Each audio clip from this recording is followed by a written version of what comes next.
I'm here today to talk about finding African stories. It's a topic that's very close to my heart and has actually defined a lot of the things I've done in the last couple of years. I'm going to start off with an example or a theory that was told by a South African journalist called Max Dupree. And he was using this theory, or he created this theory to explain why journalists, or to explain actually why journalists don't often dig deep into stories and don't come back and report, deeper aspects to stories. And the theory is called the masturbating monkey. Okay? And basically, it goes like this. There's a zoo somewhere. And in that zoo, there's many, many beautiful animals. The environment is wonderful. But as you go through the doors of the zoo, the first cage that you see has got a monkey in it. And that monkey is doing its business. And it does its business all day. So that when people come into the zoo, the first thing they see is this monkey. And they're so transfixed by what it's doing, they don't actually go any further. So they never get to see the beautiful animals, and they never get to see the wonderful environment that this zoo has. And when they leave, they go back out and they tell all their friends about the monkey and what it's doing. So their friends come, and they don't go any further. They stop and they look at the monkey. And the reason why I use this analogy, or why it became so powerful to me, was that to me, the zoo represented Africa. There's so much beauty in our continent. There's so much amazing things, so many amazing things happening. But there's this damn monkey that everybody keeps looking at. And this monkey represents war and famine, corruption, poverty, AIDS. And this is what our continent has become defined by. And it pisses me off.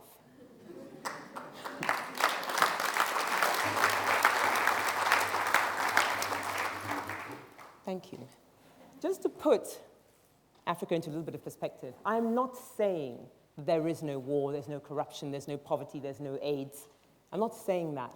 What I'm saying that it can be put into perspective, and it's not the only vision of Africa. If you look at conflicts in Africa, apparently there's supposed to be about 15 to 17 happening in countries right now. In a continent with 55 countries, that means there are at least 40 countries at peace right now. But we don't hear about them in the media. When you talk about poverty, there's various figures that are bandied around about the amount of poverty there is on the continent. A figure I picked up was 300 million. And that's a huge number of people to be living in poverty. But in a continent of 1 billion people, that means there are 700 million people who are living a relatively prosperous life. And we need to focus the attention more on them. And obviously, everybody complains about the Western media and the fact that, they're always depicting Africa in a particular way. And yeah, that's their job. I'm not here to knock CNN or BBC or any of the other news organizations, because that is what they do. And also, it is our job. It is our job as Africans to present our best foot and to tell the positive stories so that those news stations can actually pick up those stories. I don't know how many of you have seen this very famous TED talk by Chimamanda Adichie, the author, and it's called The Danger of a Single Story. And the reason why I like her speech is because it actually sums up this danger that we keep hearing about Africa, the danger of the single story that keeps coming out of Africa. And it's up to us to change it. Martin Luther King said, "Our lives begin to end when we stay silent about things that matter." I had a light bulb moment a few years ago, and I just decided I didn't want to stay silent anymore. I wanted to do something. To be honest, I didn't actually really know what I was going to do, and I remember speaking to a coach, an executive coach, and he said, in order to find what your true purpose is in life, you've got to take something that makes you incredibly angry and combine it with something that you're incredibly passionate about. And then you have found what it is you've been put in this world to do. So I tried the exercise.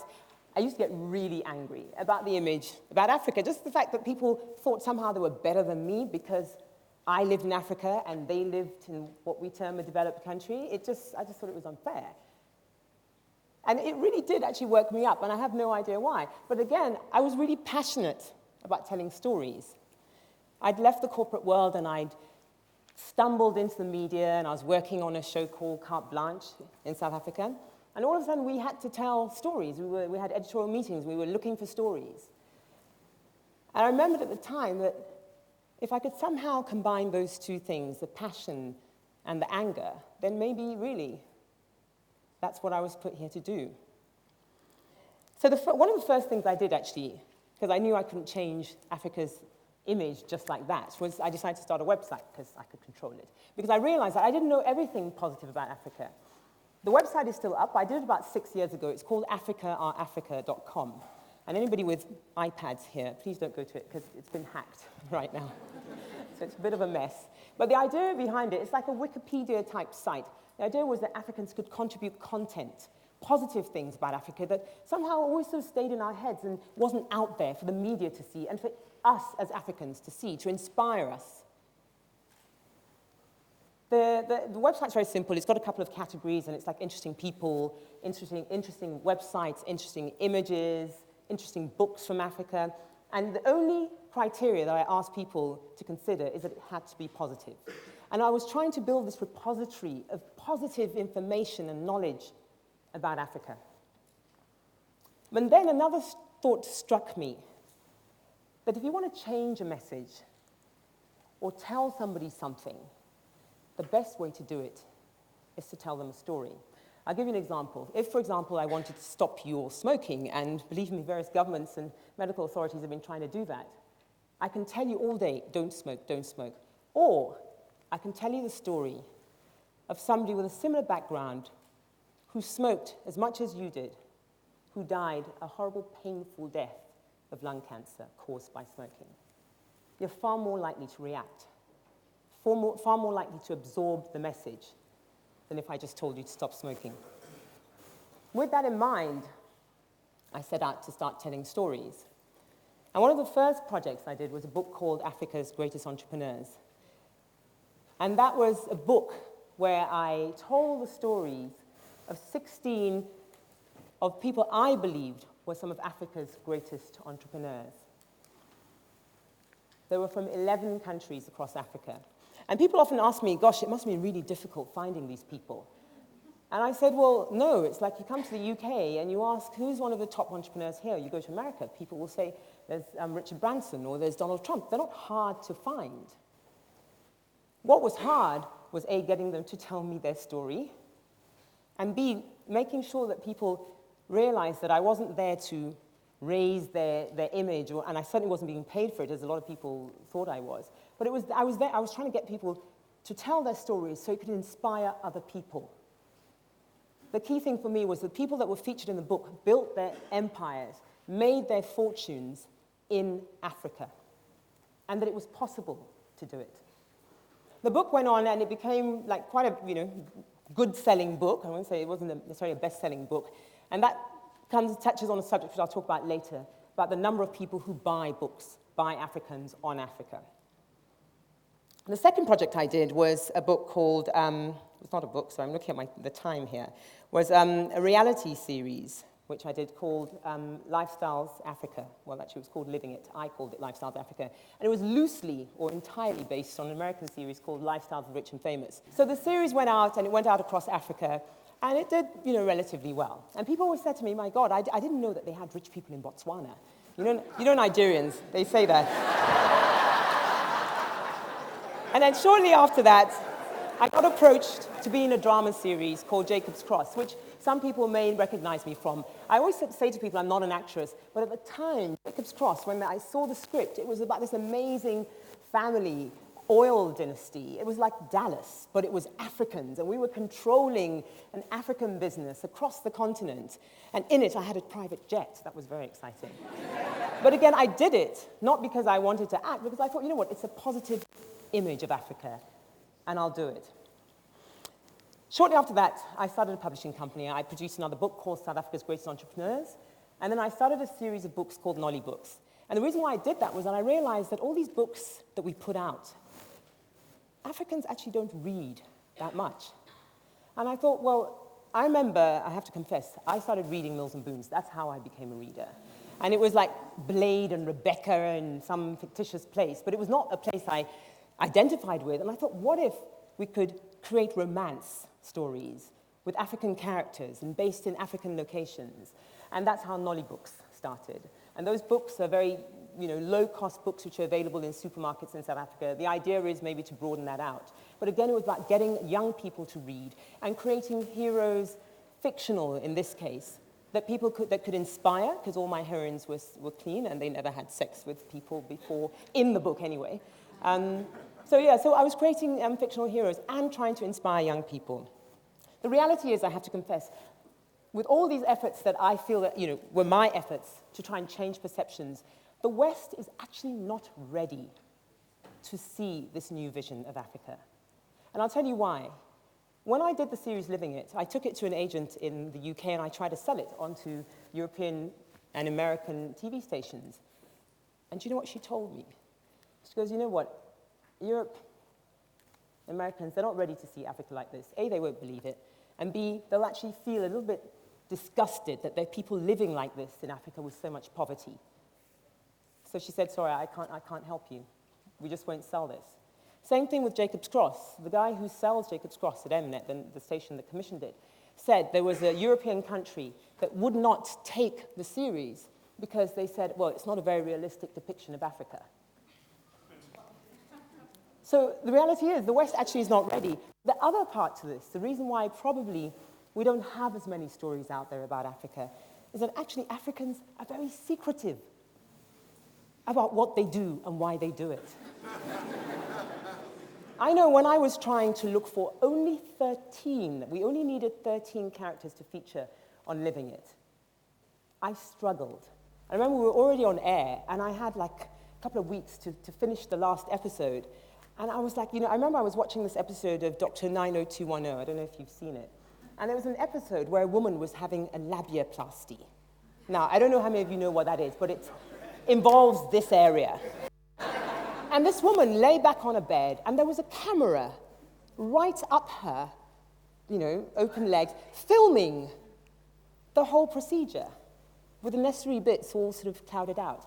And I thought, my God, in America, they can get a woman to open her legs on camera, and I can't get an African to allow me to show their lifestyles to other Africans for just 30 minutes. And it just struck me that, we need to actually, as Africans, open up a little bit. Oh, okay. I didn't mean that. The reason why I think it's important for us as Africans to tell our stories and to just get out there a bit more is a story somebody that I featured in my book told me. He's a very wealthy businessman who created a business. Last time I checked, or when I wrote the book, his pre-tax profits were over $60 million US. He's a wealthy guy. He travels a lot, but he has an African passport. And he says every time he goes to America, he almost gets strip searched, almost, looking for drugs because they can't understand how a young guy can travel so extensively, have so many passports, so many visas in his passport that he must be a drug dealer. And he said to me, but I've just actually given up. I just allow them to do whatever. And I imagined a situation where Mark Zuckerberg, for example, came to Nigeria or wherever. He's a young guy who runs Facebook, and they decided, no, you're too young, you've got too many stamps on your passport. We are going to strip search you because you must be a drug dealer. It doesn't happen that way around, but it constantly happens to us as Africans. The other reason why I believe we need to tell our stories more is because we need to inspire each other. We need to inspire ourselves. One of the big things that came out for me when I wrote the book was people would come up to me and say, my God, that book really inspired me. I'm going to start my own business. Or I'm definitely looking at doing something, or I just can't believe that all of that stuff came out of Africa. So it's important that we do it. And everybody can play a role. I mean, part of today is for us to come out inspired and actually want to do something. And there's two things that we can all do in this room. One is that we can actually demand more African stories and support the news organizations and the authors, you know, the writers, the filmmakers that are telling the right kind of African stories. And the other thing is that we can actually tell more of our own stories. You know, if you go to an American bookshop or, you know, there's a lot of biographies and there's a lot of books written by people for no other reason that they think they can. We as Africans, we need to do that more. Because until the publishing sector, for example, becomes a viable business, no one's going to be producing books because it doesn't make sense. I mean, over the last couple of years, my husband has called all the things I've done, you know, a hobby, because clearly they haven't made any money. But I never set out to do that. I set out to pursue my passion, and I did that. But the one important thing for me is that we need to tell more stories to inspire ourselves. And if you've ever received an email from me, my email signature is an African proverb, which is very meaningful to me. And it says, "Until lions learn to write, hunters will tell their stories for them." I don't want to be seen as the masturbating monkey. I want to be the lion that writes. And before I go, I'm going to show you a little video of a little, you know, promo of the show that we did called Living It. And thank you very much, ladies and gentlemen.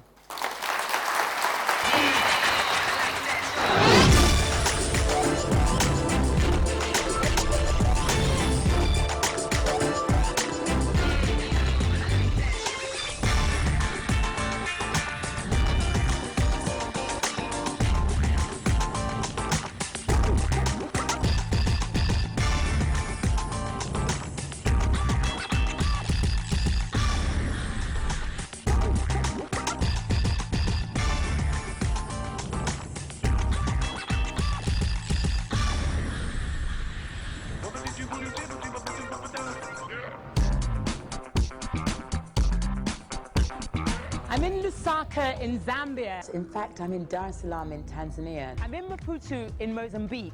I'm in downtown Nairobi.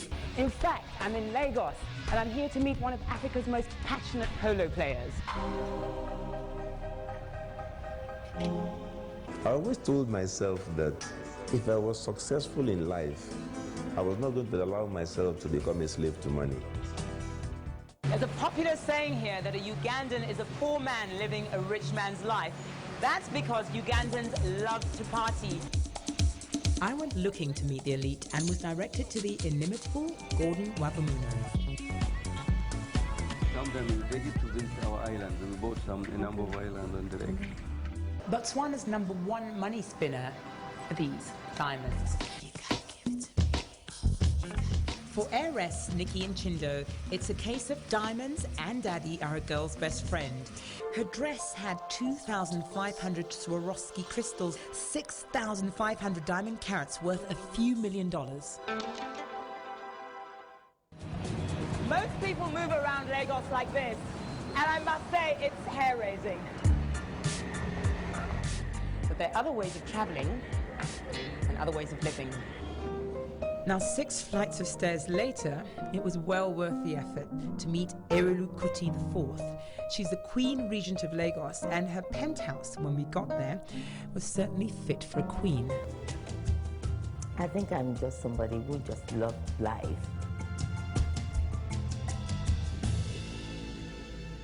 The new Mozambique is a hot, happening land of opportunity.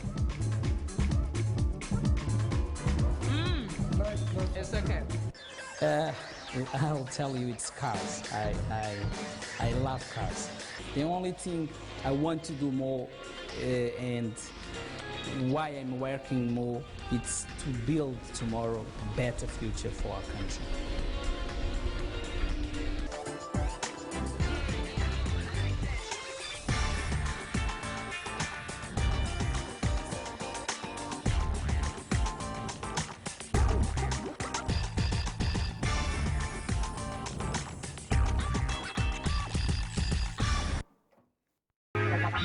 Bye.